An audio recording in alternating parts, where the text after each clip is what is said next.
The Big 12 Conference Tournament does not matter. And I'm going to tell you why your college admissions counselor would agree with me. This is Locked On Baylor.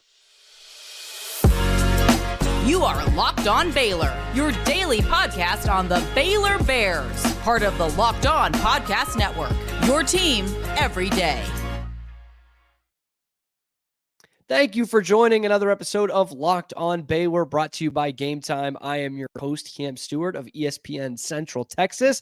Thank you for making this show your first listen today and every day. We are into conference tournament season, kicked off yesterday. We as Baylor fans don't need to start paying attention until today, and the Bears finally take the court in Kansas City tomorrow.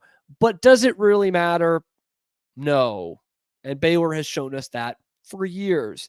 But there's still some of you who are into it, so we're going to talk about who the Bears should be rooting for to win in this game tonight between Cincinnati and the Kansas Jayhawks, and who you would rather face and why. I'll break that down as well because it is still fun to follow along, of course. And we're not even done with the basketball season yet, but there's someone that should already be on your radar for Baylor in the transfer portal, and why she or he, but probably she, could seriously help the Bears next season in a position of need, come in right away and help out. All that and more on today's Locked On Baylor episode. But I started with saying that the Big 12 tournament does not matter. It's true. It does not matter. It's dumb. It's just an invitational at the end of the season. It really doesn't mean much.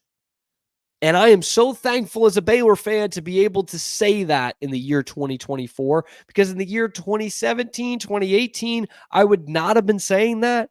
And I wouldn't have thought that there would be a time anytime soon that I would be saying that. But for Baylor being in the upper echelon of this conference, it doesn't matter anymore. It doesn't. And Scott Drew was way ahead of the curve in terms of not treating this seriously. He'll never say that.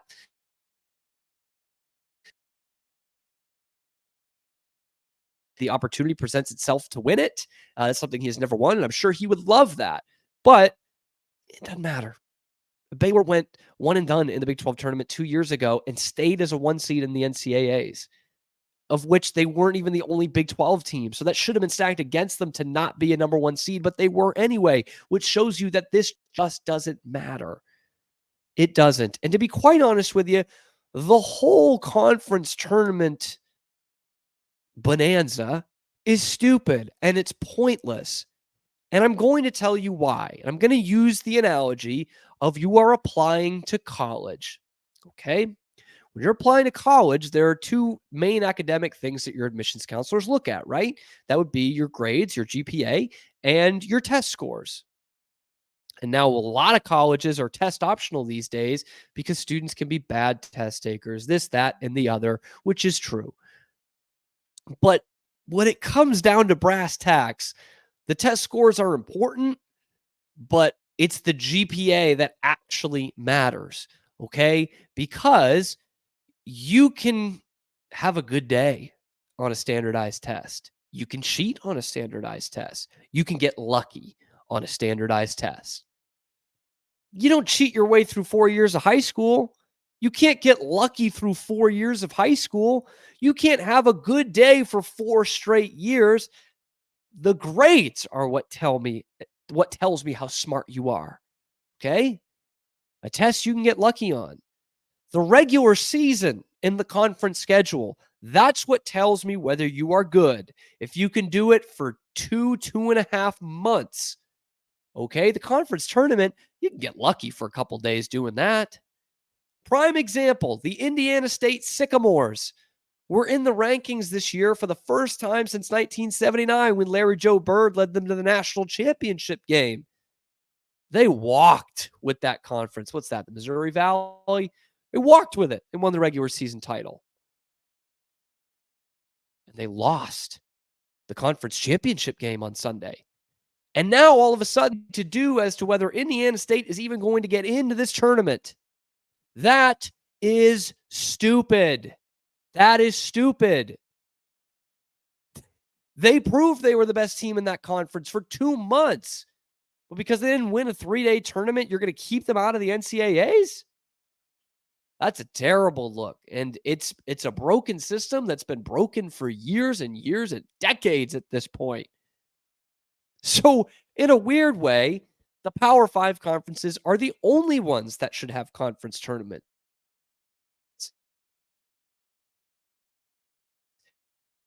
If you win your regular season, do it like the Ivy does. If you win season just to be in,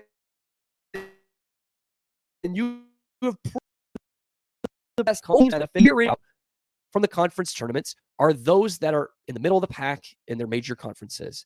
Because I get it. Every couple of years, there's a Cinderella team that shouldn't have even won their conference tournament as a mid-major, but they do, and that's how they get in the tournament, and they make some noise in the big dance. I get it. It happens every couple of years.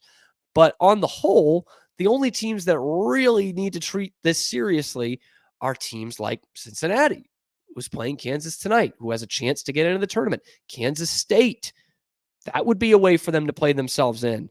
TCU, firmly on the bubble right now. They need to win a couple games in the Big 12 tournament. Those are the teams that it actually matters for. Does not matter for Baylor, does not matter for Kansas, does not matter for Houston, does not matter for Iowa State. Doesn't matter for Tech. Sometimes you can move on the seed line, but especially those top 3 or 4 teams in your conference, doesn't matter anyway. And Baylor has been treating it that way for years. They won't ever tell you that, but they have done a planned boycott of the Big 12 tournament for a decade now. It has been 10 years since they won more than one game in Kansas City at the conference tournament.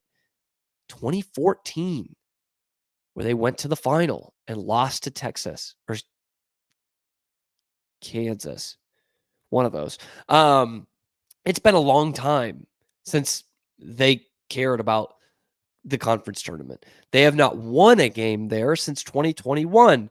Remember, they barely beat a really bad Kansas State team and then lost to Cade Cunningham's Oklahoma State. Would it surprise you if I told you Oklahoma State won the conference tournament that year? It should, because who cares?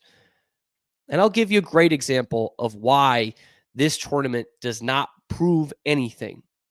You guys remember who won it last year? It's the Texas Longhorns. It's a good story. They won the conference tournament, and then they went to the Elite Eight. So it really propelled them there. How about 2021? I just told you it was Oklahoma State. I lied. You know who actually won it? The Texas Longhorns. And what did they do? They lost their next game. They lost in the first round of the NCAA tournament to Abilene Christian. 2022, Kansas Jayhawks won the conference tournament. They also won the national championship. Okay, but in 2017, when Iowa State won it, they lost in the first round. So it does not matter. There's no rhyme or reason to it. And Baylor has not cared about it for a decade now, or years and years and years. It just does not matter.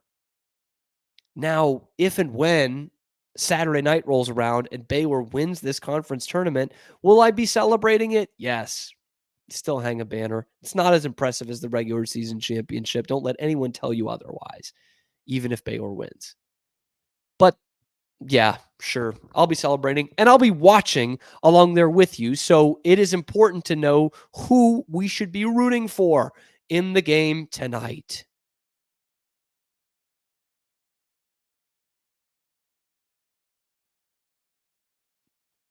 And if you're going to the Big 12 tournament or the NCAA tournament, the best way to get tickets is through GameTime. I'm telling you, there is no better way to buy tickets. You don't want to go through the hassle, the hidden fees, not knowing where you're sitting, none of that. GameTime helps you out and gets you there. I've done it for Baylor games, the Foster Pavilion this year. It was the perfect third-party site to go to, and I was able to get them like right up to the last minute, up till tip-off. In fact, they still sell tickets up to an hour after tip-off, and they have flash deals throughout the week so that you get the best price no matter what. And again, not the hidden fees on there as well. So take the guesswork out of buying tickets with GameTime.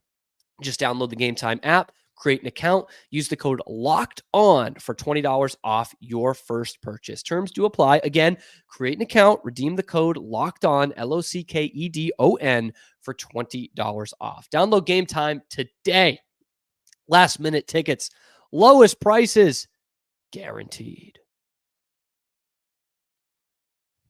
All right, so you might think it's stupid. I think it's stupid too, the Big 12 tournament, but we're all going to watch, okay? Because we love basketball, we love Baylor, and to some degree, we love the Big 12. So we want to know, and mainly it's on TV. So we want to know who we should be rooting for. Who will Baylor be playing? Now, it's easy now that we had Cincinnati beating West Virginia yesterday to know the matchup. It's Cincinnati against Kansas, and the winner takes on Baylor on tomorrow, Thursday. And this might seem like an easy one of who you should be rooting for, but I promise you it's not, because Baylor is not the only team that has or will mail it in the Big 12 tournament or not take it very seriously. Because arguably the premier program in all of college basketball historically and today has also told you they are not taking it seriously. Maybe the best active coach in college basketball, Bill Self, and the greatness of the Kansas Jayhawks, they don't care. They don't care about this tournament. The thing that kept the Big 12 tourney alive for years was the fact that Kansas did care, because they'll have the biggest fan base there. Of course they will. But this year, they have two of their best players dealing with some injuries, not season threatening, not season ending. Bill Self said, Kevin McCullough, Hunter Dickinson, why don't you guys take a seat? It's not worth it for you guys to play in this tournament. We don't care about it. We want to get you rested up for the one that actually matters to us and matters to everyone else, and that is the NCAA tournament. Okay, Kevin McCullough, we know he's been dealing with injuries this year. He's got a bone bruise in his knee, but he did play the last couple games of the regular season. The only time he didn't play in the last 3 or 4 games was the second half of the Houston game, because they were getting their butts kicked so hard that Bill Self said, hey, we don't need you here. So he's treating a second half, a 30-point loss against Houston, the same way as he's treating the Big 12 tournament. Hunter Dickinson did get hurt in that game. Looked like he separated his shoulder, went straight down to the locker room. These sometimes are nothing burger injuries, just pop it back in. Sometimes they're way worse. Very rarely are they in between. But Bill Self said, yeah, Hunter, he's fine. He's going to start practicing next week. But he's not playing in the conference tournament. We're saving him for the big dance. Again, the top coaches, the top programs, they don't care about this. So Kansas goes into a tournament that's all home games and are going significantly weaker than their strongest team. So that brings us to tonight. Kansas and Cincinnati. Who would Baylor rather see? Famous last words. If they are, I don't care, because I don't care about the tournament too much. But they should rather face Kansas. They should. That would be the two. That would be the one of those two that I, as a Baylor fan and looking to advance in the Big 12 tournament, that's who I would rather face. For a couple of reasons. First off, and most notably, they're shorthanded. Big time. I mean, that's 2 All-American players that they don't have playing. Like 2 first-team All-Big 12 guys not playing. So already you take major star power out of the Kansas lineup. Now they're well coached. They've got good players around them, but they're role players. And looking at Kansas, they might well win this game against Cincinnati tonight because they have a better coach and because they're going to have the lift of a home crowd. Now, one thing that Kansas has not had at their disposal all year has been depth. They have not had bench scoring all year long. And now you put them up shorthanded where those bench guys are starting, and you expect them to be able to put out a competitive team 2 days in a row against you, well-rested Baylor? I don't think so.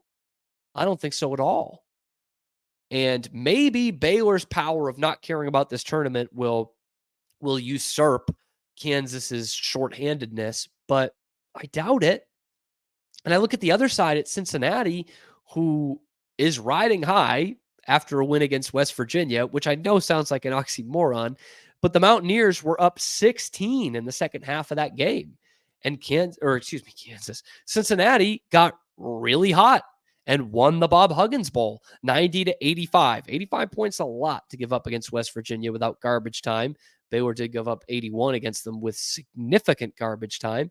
But it was not a very clean game for either team, but certainly the Bearcats. And it was Simus Lukosius who got absolutely red hot in the second half. I think he goes like 6 of 9 from 3 in the second half alone. He puts up a 30-burger.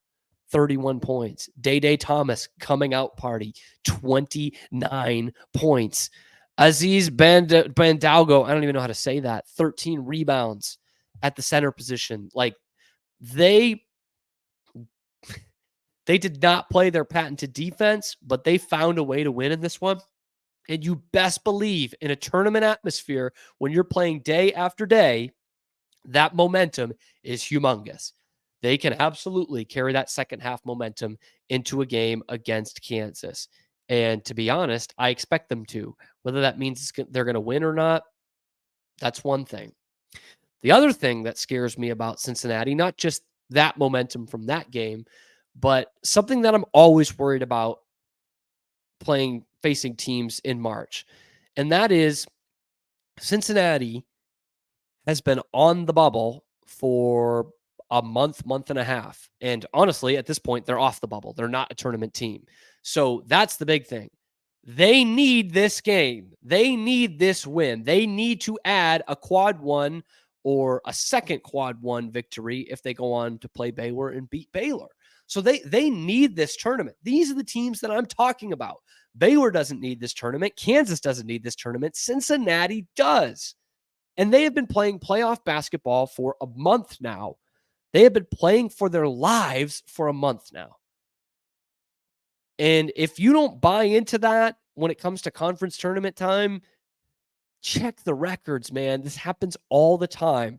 The one I think of first is 2022, which again, Baylor was still a 1 seed in the big tournament, but they were co-champs in the regular season with Kansas. So they were, I believe, the 2 when it came down to the seeding, and they faced Oklahoma, who needed to win the tournament to get in. And they outplayed Baylor in every facet of the game in that one in Kansas City. And that is the mark of that dangerous team. There was nothing on paper that said Baylor shouldn't beat Oklahoma. In fact, they beat Oklahoma twice that year. But when you go up against a desperate team, those kinds of things go out the window. Cincinnati is a desperate team. They're a well-coached team. They're usually a pretty good defensive team. And Baylor was able to exploit them earlier in this year because they didn't shoot the 3 well. Well, Lukosius had a bad game in Waco. He's on a heater right now. So I would much rather face Kansas because to me, it's a win-win scenario. If Kansas shows the quality that they show in March and they come to play and they beat you, perfect. You get the rest. But if they don't, and it's this shorthanded Kansas team that just crawling to the finish line after 2 games in 2 days, then that greatly favors Baylor, and that's probably a Baylor victory. So either way, I'm taking it. Either way, I'm not getting too high or too low when it comes to this tournament. I'm just not. I wouldn't like, I guess in a vacuum, I don't want to see Baylor lose 2 straight games going into the NCAA tournament, but worse things have happened, to be totally honest with you. And really, this is all that matters for Baylor is the next tournament. It's all that matters for Kansas, Houston, and Iowa State. It is the next tournament that matters. Would I like to win it? Sure. Why not? But I'm not losing any sleep over it.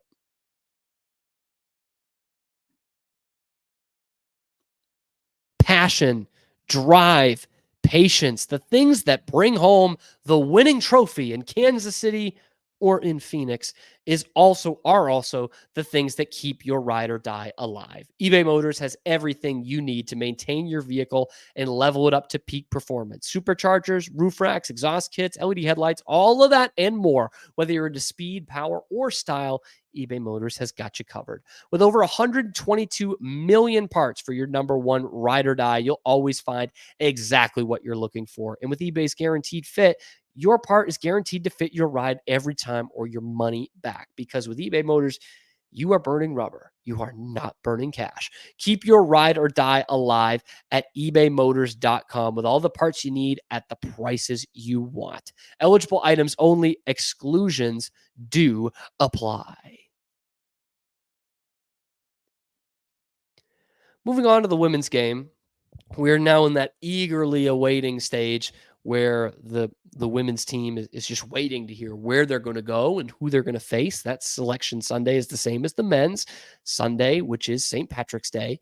And there is a viewing party actually I believe it's actually at the Farrell Center, not the Foster. Boy, I should have double checked that. But it's open to the public. You should go. I'm probably going to go. Why not?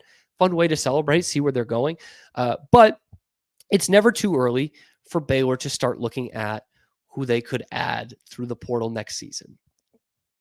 Never too early for us. Nikki Collin has other things on her plate.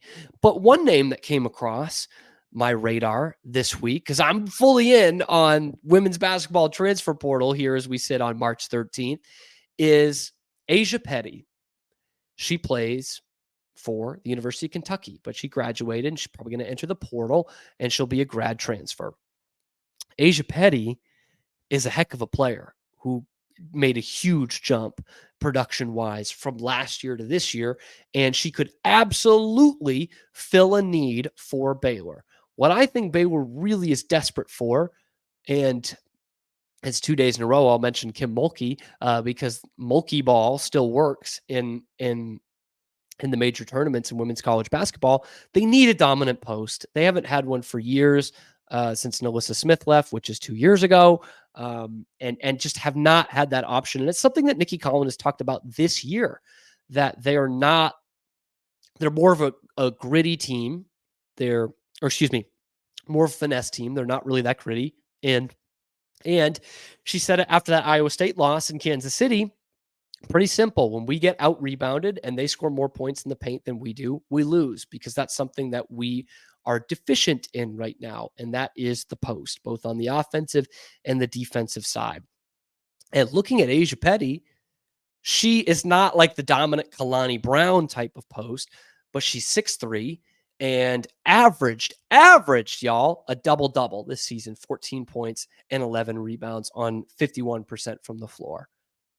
Sounds like a post to me. Sign me up. And she went up by 10 points and up by 5 rebounds from her junior year to her senior year. I'm in. Sign me up. Dominant post, sure. Does she look like Lauren Cox or Kalani Brown? Probably not. But she's putting up Nina Davis numbers. So I'm all in on that, because nobody for this team came close to averaging a double-double, which is tough to do. With her numbers this year, she comes in with just from her numbers in the 23-24 season, and she is already their leading scorer and leading rebounder. Nobody averaged double-digit rebounds for Baylor, and the leading scorer was Trey Edwards at 12 points a game. So already she comes in and she is more productive at that position than anybody on the roster right now for Baylor. Sign me up. She played with Jada Walker at Kentucky. Didn't overlap with Trey Edwards, I guess. But speaking of that, there was a shakeup in Kentucky. And this isn't necessarily Baylor-centric, but Baylor fans will remember Kyra Elzy. She was the head coach at Kentucky, who just got canned. She was famous in Baylor circles for denying Dre Edwards waiver last year to play for Baylor. So poor Dre had to sit out the whole season because her vindictive ex-coach did not sign off on the waiver for her to play for Baylor, not in the same conference as Kentucky, as you may know. Kyra Elzy, 61-60 record at Kentucky, 23-40 in the SEC. What a run. What a run, Kyra. I'm sure it really helped that Dre Edwards couldn't play last year. So, sayonara. You did great. You kept Dre on the bench for Baylor, and it didn't help you really at all. At all. And a year later, you're canned. So Ajae Petty, keep on the lookout for that name. But for now, we are worried about Big 12 tournament for now, and then the NCAA tournament. Let me know what you think down in the comments below. Do you think I'm going too far by saying the Big 12 tournament's stupid? Because I think it's stupid. If you don't, then you think your admissions counselor was stupid too. And I don't appreciate that. And let me know who you are looking for in the game tonight. Who do you want to win between Kansas and Cincinnati, so that just to see who Baylor will face? And if Ajae Petty sounds like the kind of player you want to see playing for the Baylor women's basketball team next year. Let me know all that down in the comments below. Get involved. Be sure to like and subscribe. Tell your friends about it. And thank you once again for making it your first listen today and every day. I'll have a late night recording tomorrow that I am not too excited about because I got to wait till the end of that Kansas-Cincinnati game. But we'll give you a preview on who Baylor is playing and how Baylor will attack that team for tomorrow's show. The show which is Locked On Baylor.